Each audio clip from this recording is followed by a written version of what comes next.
Bismillahirrahmanirrahim. Alhamdulillahirabbil alamin wa bihi nasta'in ala umuri dunya waddin. Wassalatu wassalamu ala asyrafil anbiya wal mursalin sayyidina Muhammadin wa ala alihi wa sahbihi ajma'in. Walal musannif al-imam Abu Hamid al-Ghazali rahimahullah wa nafa'ana bi ulumihi.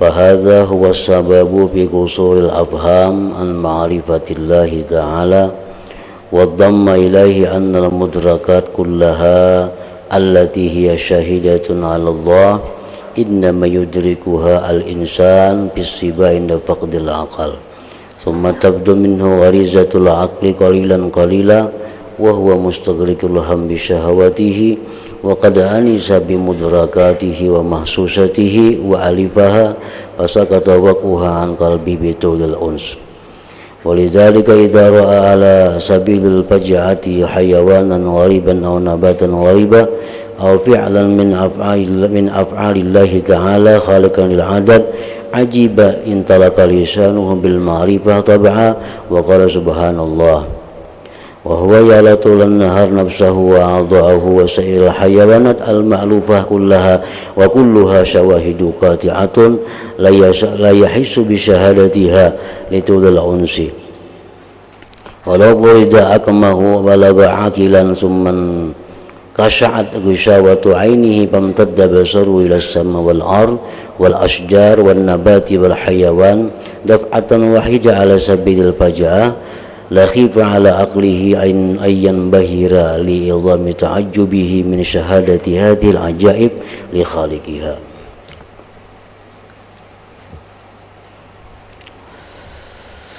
Makna kalam Imam Al-Ghazali rahimahullah wa nafa'ana bi ulumihi. Maka inilah sebab pendeknya pemahaman untuk mengenal Allah Ta'ala. Inilah sebab-sebab yang telah disebutkan yang menyebabkan kita kada paham, yang menyebabkan kita kada mengerti tentang ma'rifat kepada Allah itu.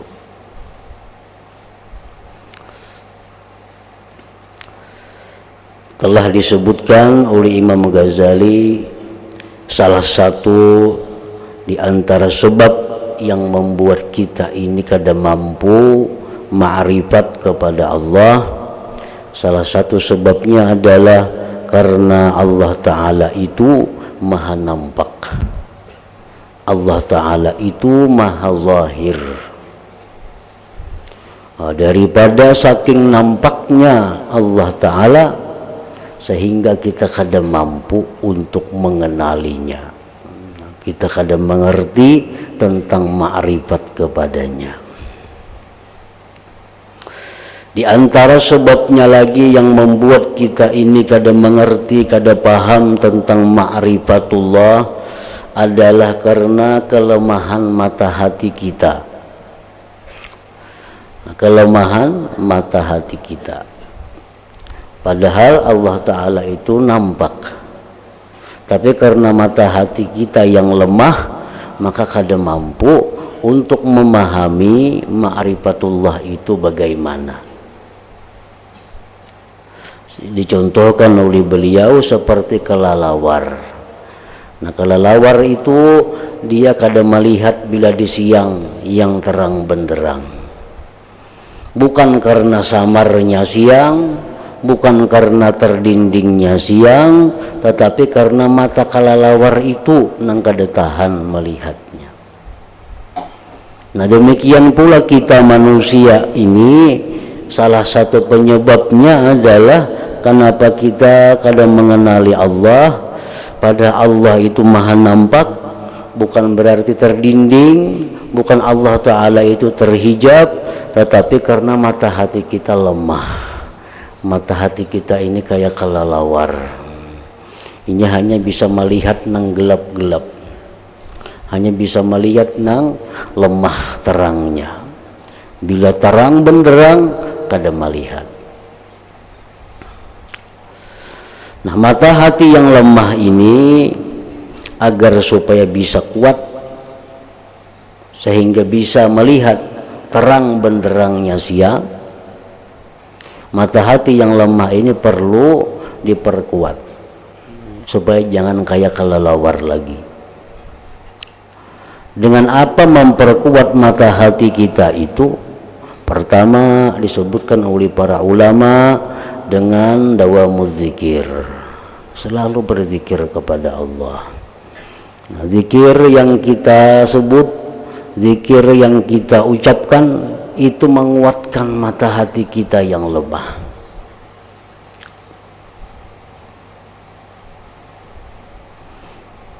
Yang kedua, tafakkur. Tafakkur itu pula menguatkan mata hati kita. Yang ketiga, hudur majlisil ilm, hadir di pengajian-pengajian yang membahas tentang itu memperkuat juga. Bila sudah kita banyak berzikir, bila sudah kita banyak bertafakur, bila mana sudah kita selalu menuntut ilmu, nah maka mata hati yang lemah tadi jadi kuat. Mata hati kita sudah kuat, kita bisa melihat nang terang benderang. Kita bisa ma'rifat kepada Allah Subhanahu wa ta'ala. Disebutkan lagi oleh Imam Al-Ghazali, kenapa kita ini kada paham ma'rifat kepada Allah, kenapa kita kada kawa sampai kepada ma'rifat itu, antara lain juga sebabnya adalah karena sedikitnya ulama yang menerangkan tentang ma'rifat kepada Allah itu. Nah, sedikitnya ulama yang menguraikan tentang ma'rifat kepada Allah. Nah, ulama-ulama hanya menguraikan tentang fadilat amalan ini, ulama-ulama hanya menerangkan tentang keistimewaan orang beramal ini, para ulama hanya menerangkan tentang bagaimana rukun sembahyang, syarat sembahyang, bagaimana sembahyang supaya sah, bagaimana sembahyang supaya khusyuk, bagaimana sembahyang supaya diterima Allah. Nah, hanya itu aja yang diterangkan oleh para ulama. Nah, jarang sekali ulama itu menerangkan bagaimana ma'rifat kepada Allah itu. Nah, itu pun salah satu juga sebabnya kenapa kita ini kada paham tentang ma'rifat lawan Allah itu. Padahal ma'rifat kepada Allah itu adalah merupakan segala-galanya bagi seseorang hamba. Dengan ma'rifat kepada Allah itu segalanya akan mudah, baik urusan duniawi ataupun urusan ukhrawi, baik urusan yang zahir, baik urusan yang batin. Dengan ma'rifat segalanya menjadi mudah. Para ulama mengatakan, innallah yu'til 'arif muwafaqata ma yurid. Innallaha yu'til 'arifa muwafaqata ma yurid. Allah Ta'ala itu memberi kepada orang yang ma'rifat apa yang dia kehendaki. Orang ma'rifat itu apa nanginya hendak diberi Allah, diberi oleh Allah. Innallaha yu'til 'arif muwafaqata ma yurid.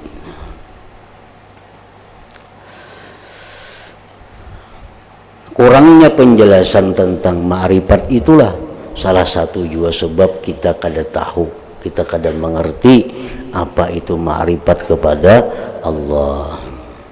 Padahal tadi dengan ma'rifat itu kita akan mudah mencapai apa yang kita mau. Itu salah satu faedahnya ma'rifat. Orang yang ma'rifat kepada Allah, setiap napasnya, setiap yang dipandangnya, setiap yang didengarnya adalah zikir kepada Allah. Orang ma'rifat kepada Allah, napas keluar masuk itu zikir. Apa yang dipandangnya itu adalah pandangan matanya itu zikir, pendengaran telinganya itu zikir. Nah ini orang yang ma'rifat kepada Allah. Orang yang ma'rifat kepada Allah itu tidak ada lagi di dalam hatinya itu dendam. Kada ada dendam. Orang yang ma'rifat kepada Allah di dalam hatinya kada ada sifat dendam. Maka sifat dendam ini adalah salah satu sifat yang membuat keruh kehidupan kita. Orang tuh ada menyimpan dendam itu kada mau tenang. Kada mau tenang. Nah, kalau ma'rifat kepada Allah kada ada dendam di dalam hatinya. Kada ada. Orang yang ma'rifat kepada Allah kada akan ada dengki dalam hatinya. Kada akan ada dengki. Sedangkan dengki ini juga merupakan sifat yang membuat kita susah. Dengki itu membuat kita ini sulit, membuat kita ini gelisah. Kalau kita ma'rifat lawan Allah, kada ada dengki, kada ada dengki. Orang yang ma'rifat kepada Allah itu kada ada taubih, kada ada mencela, meniwas, kada ada. Ngapa ikam nangka itu, maka sudah kupadahi, jaku jangan apa masih digawi. Maka sudah berapa kali ku mengingati ikam. Nah itu meniwas ngarannya. Nah kalau orang ma'rifat lawan Allah itu kada mau meniwas.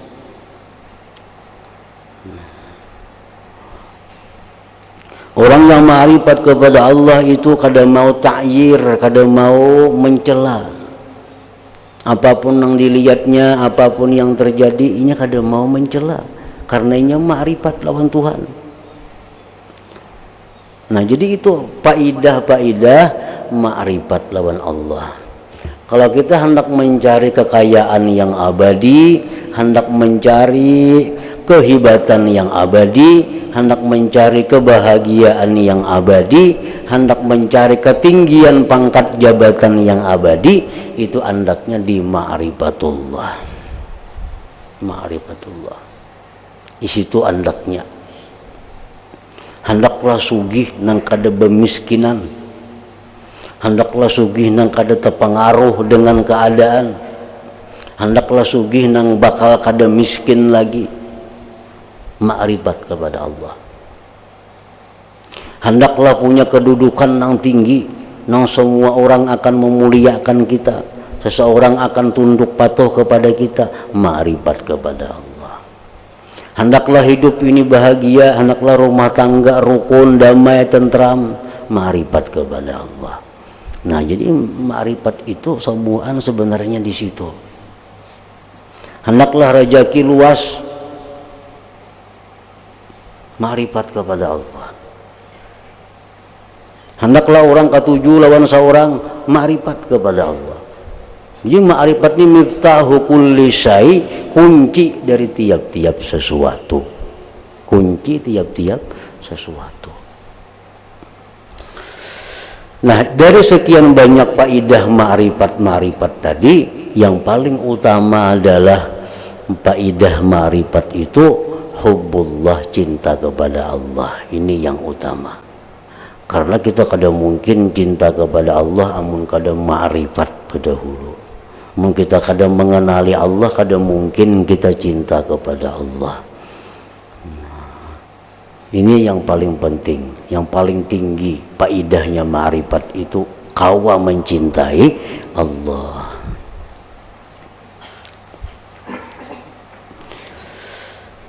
Nah jadi sebabnya kita ini kada mengerti lawan ma'rifat tadi banyak, antara lain kurangnya penjelasan daripada para ulama-ulama kita.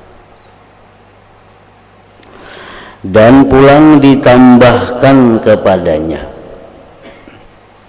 Nah sebabnya nih kenapa kita kada ma'rifat lawan Tuhan ini, dan ditambahkan pulang kepadanya yang tadi macam-macam sudah sebabnya.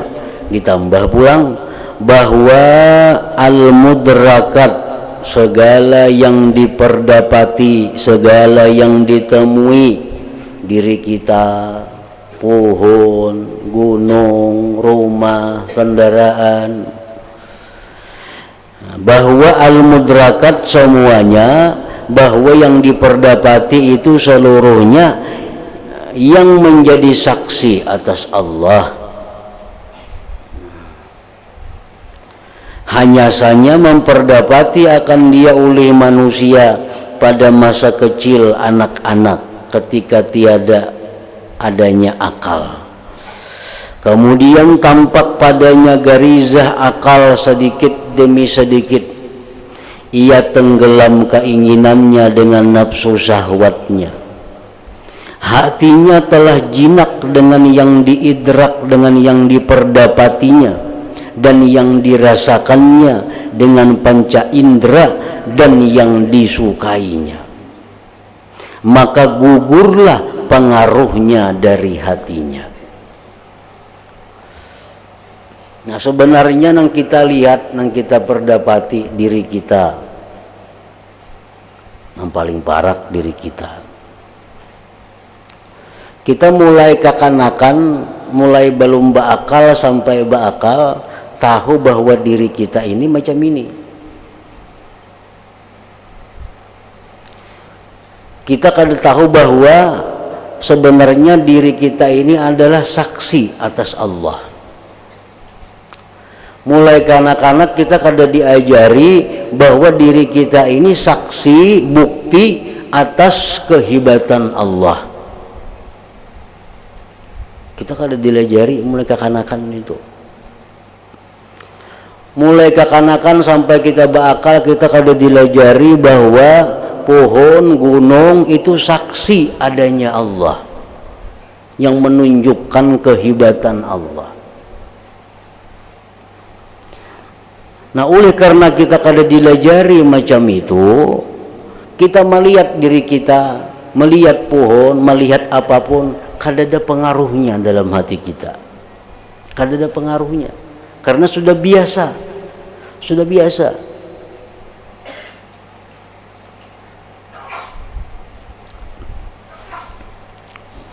Disebabkan lamanya kejinakan hati.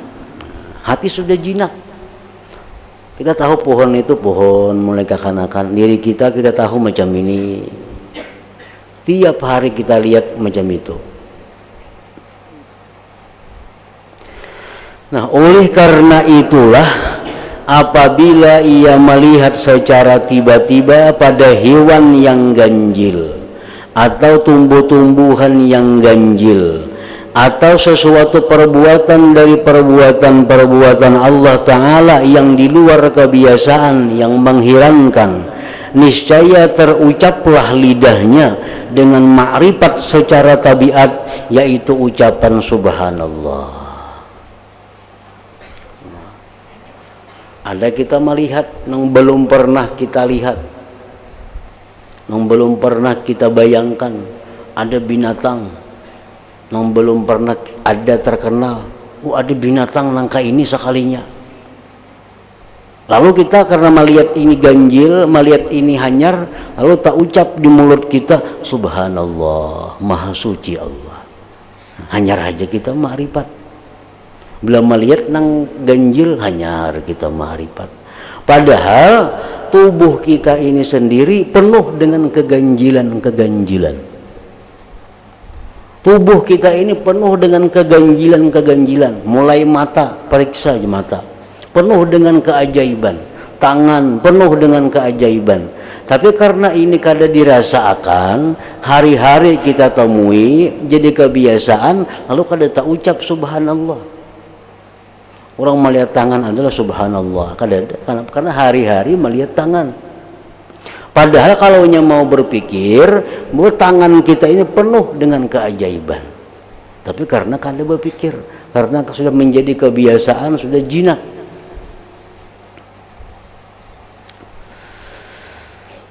Nah, jadi itu salah satu penyebab juga kenapa kita ini kada ma'rifat lawan Allah. Karena kita mulai kekanakan sampai kita berakal, kita kada diberitahu yang demikian, Kalau kita akhirnya jadi kebiasaan melihat sesuatu. Kalau melihat nampina aneh, hanya ada subhanallahnya. Padahal setiap kita buka mata, kita sudah melihat keanehan ciptaan Allah Subhanahu wa ta'ala.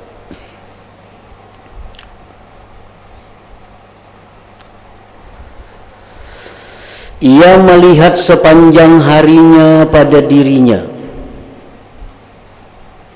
anggota-anggotanya, dan sekalian hewan yang jinak. Semua itu adalah saksi-saksi yang memutuskan bahwa Allah Ta'ala itu maha kuasa, bahwa Allah itu maha berkehendak, bahwa Allah Ta'ala itu maha hidup, bahwa Allah Ta'ala itu maha segala-galanya. Yang tidak dirasakan kesaksiannya, nah, kita kadang merasa itu jadi saksi karena lamanya kejinakan dengannya, karena kita sudah jinak, sudah tak biasa.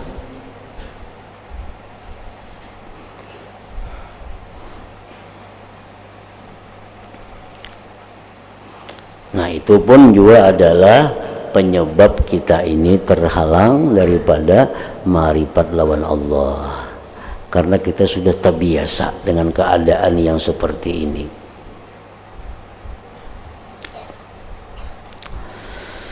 Jikalau diumpamakan anak yang lahir buta telah sampai dewasa dan berakal, kemudian tersingkap gelap yang menutupi matanya, lalu ia memandang jauh ke langit, ke bumi, ke pohon-pohonan, tumbuh-tumbuhan dan hewan dengan pandangan yang secara tiba-tiba, niscaya dikhawatirkan pada akalnya akan kalah goyah karena rasa heran dari menyaksikan keajaiban-keajaiban dari sang penciptanya Allah Subhanahu wa ta'ala. Maka ini dan yang semisalnya dari sebab-sebab yang menyebabkan kita ini kada mengerti, kada paham, kada merasai ma'rifat kepada Allah Subhanahu wa ta'ala itu, beserta terjerumusnya dalam nafsu syahwat. Nah, ditambah pulang itu, mana sudah mata hati kita kada kuat, mana sudah ulama-ulama kada banyak yang menjelaskan tentang ma'rifat, mana pulang saksi-saksinya itu sudah kita anggap kada saksi lagi. Ditambah pulang pikiran kita ini hanya untuk meluluskan nafsu syahwat. Ditambah pulang itu hari-hari yang kita pikirkan kena makan apa, yang kita pikirkan kena kemana, yang kita pikirkan belanja apa, yang kita pikirkan membangun apa, yang kita pikirkan guring di mana, yang kita pikirkan semuaan yang dipikirkan tentang meluluskan hawa nafsu kita. Nah, itu menambah lagi halangan kita untuk ma'rifat kepada Allah. Beserta terjerumusnya dalam nafsu syahwat adalah yang menutup atas makhluk jalan terang dan cahaya-cahaya ma'rifat dan berenang di dalam lautannya yang luas. Maka manusia dalam mencari ma'rifatullah seperti bingung yang dijadikan contoh. Manusia ini mencari ma'rifat kepada Allah itu macam bingung. Padahal jakanya mau berpikir dalam dirinya sendiri bisa inya ma'rifat kepada Allah. Kada sejauh-jauh. Man arafa nafsahu arafa rabbahu. Orang nang hakun mengenali dirinya, dia akan ma'rifat kepada Allah. Cuma tadi barang nang sudah ada bertahun-tahun ini sudah jinak tuh kada terasa lagi keanehannya, kada terasa lagi keajaibannya.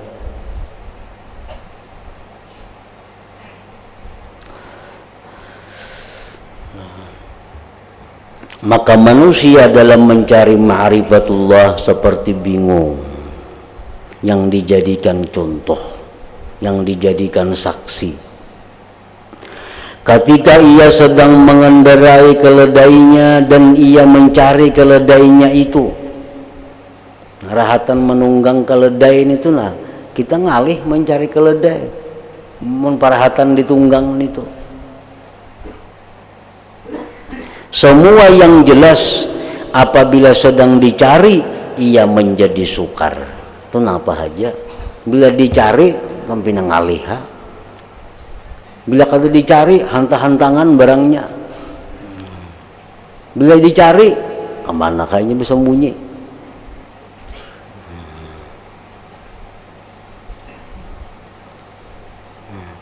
Maka inilah rahasianya urusan ini. Inilah rahasianya urusan ini. Jadi ma'rifat kepada Allah itu sebenarnya kada sulit, sebenarnya kada susah, amun kita mau untuk mendapatkannya. Untuk mendapatkannya. Maka inilah rahasianya urusan ini. Dan hendaknya supaya ditahkikkan urusan ini, urusan ma'rifat ini hendaknya supaya bujur-bujur dikerjakan. Urusan ma'rifat ini hendaknya bujur-bujur dipelajari. Urusan ma'rifat ini hendaknya bujur-bujur didapatkan.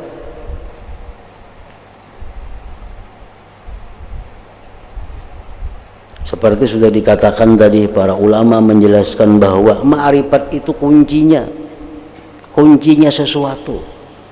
Kita kadang-kadang terpengaruh, terpengaruh dengan fadilat-fadilat. Kalau kita ini baca, ini kita amalkan, kita akan murah rezeki kita. Memang dari Nabi ada seperti itu.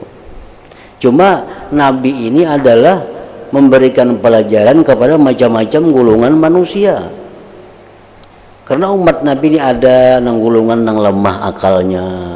Umat Nabi ini ada golongan yang himmahnya tinggi keinginannya. Umat Nabi macam-macam. Jadi apa yang disampaikan oleh Nabi itu pun macam-macam. Orang-orang nang pindik pemahamannya, orang-orang nang pindik akalnya mencari jalan pintas. Supaya murah rezeki, napa amalannya ini baca ini 1000, baca ini 100, baca ini 50 kali, baca ini baca itu. Napa amalannya supaya murah rezeki. Ada orang mencari amalan supaya dapat kedudukan, supaya dapat jabatan. Ini baca amalannya, ka ini, ka ini, ka itu, ka ini, ka itu. Nah, ada orang mencari supaya disegani orang, supaya bisa mengalahkan orang, supaya jadi jagau. Ini baca ini amalannya. Nah ini orang-orang yang lemah akalnya. Padahal jakanya semuaan akalnya itu digunakannya untuk mencari dan mendapatkan ma'rifatullah, semuaan itu didapatnya.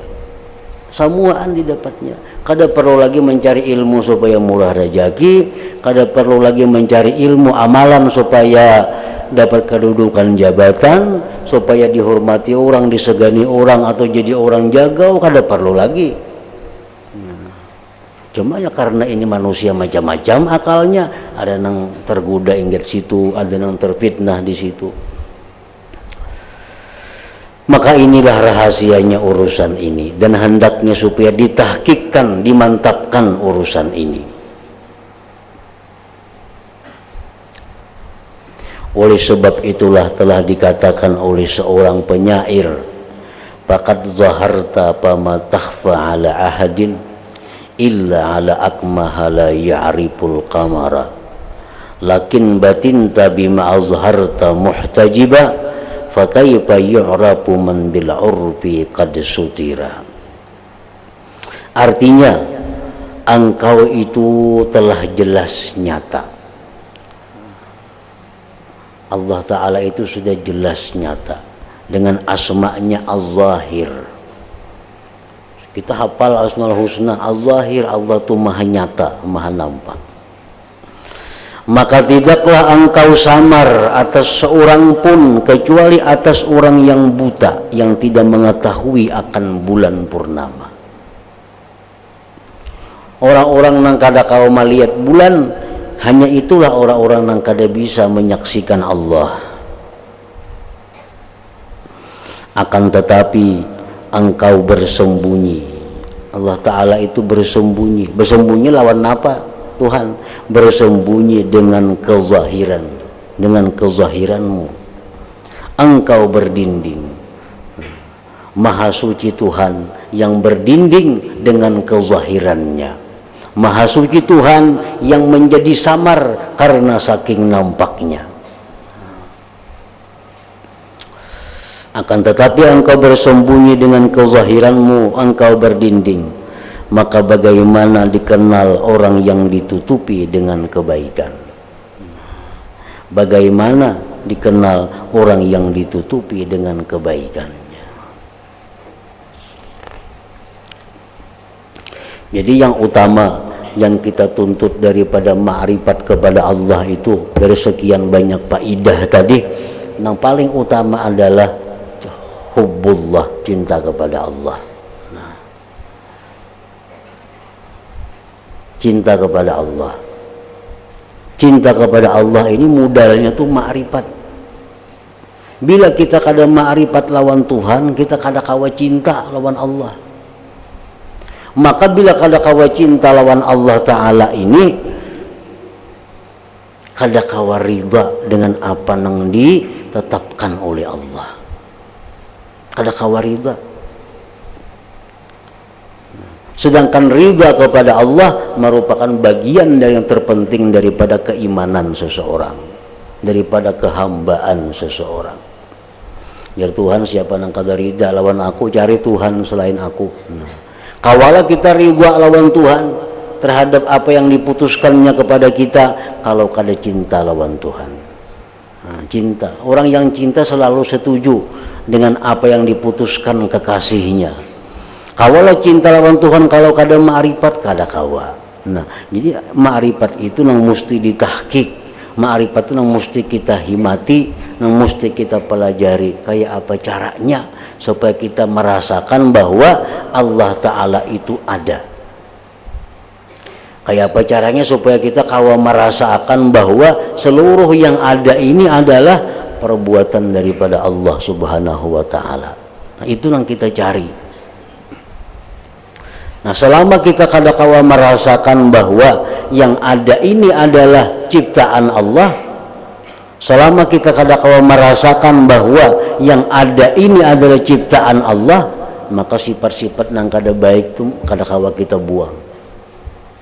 Ada aja dendam lawan orang, ada aja dengki lawan orang, ada aja mencela orang, ada aja meniwas orang dalam hati kita. Selama kita belum bisa merasakan bahwa yang ada ini adalah af'al daripada Allah Subhanahu wa Ta'ala. Nah, kamu sudah kita merasa kawa apa yang kita lihat, apa yang kita dengar, apa yang kita rasa bahwa itu adalah perbuatan Allah, nah kawa tuh hilang. Nah, apa kita dendam lawan orang? Orang tuh adalah daya upaya lawan kita hendak berbuat kada baik, kada ada. Buat apa kita dengki lawan orang? Orang itu adalah daya upaya, kada ada. Maulah kita mencela orang, orang itu adalah daya upaya, kada ada. Maulah kita meniwas orang, orang itu kada ada daya upaya selain daripada daya upaya Allah Subhanahu wa Ta'ala. Nah, jadi merasa akannya itu ngarannya adalah bagian daripada ma'rifat kepada Allah. Itu yang kita tuntut, itu yang kita pelajari kayak apa supaya kau merasai yang ada ini adalah ciptaan Allah Subhanahu wa Ta'ala. Amun tahu semuaan kita. Tahu semuaan, yakin semuaan bahwa yang ada ini adalah perbuatan Tuhan. Itu tahu semuaan. Nah, cuma kita kadang-kadang merasai. Kenapa sebabnya? Karena terhalang dengan sebab-sebab nang tadi.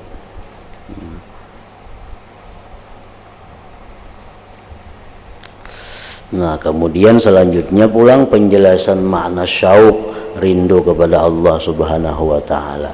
Rindu ini pun adalah buah daripada cinta juga.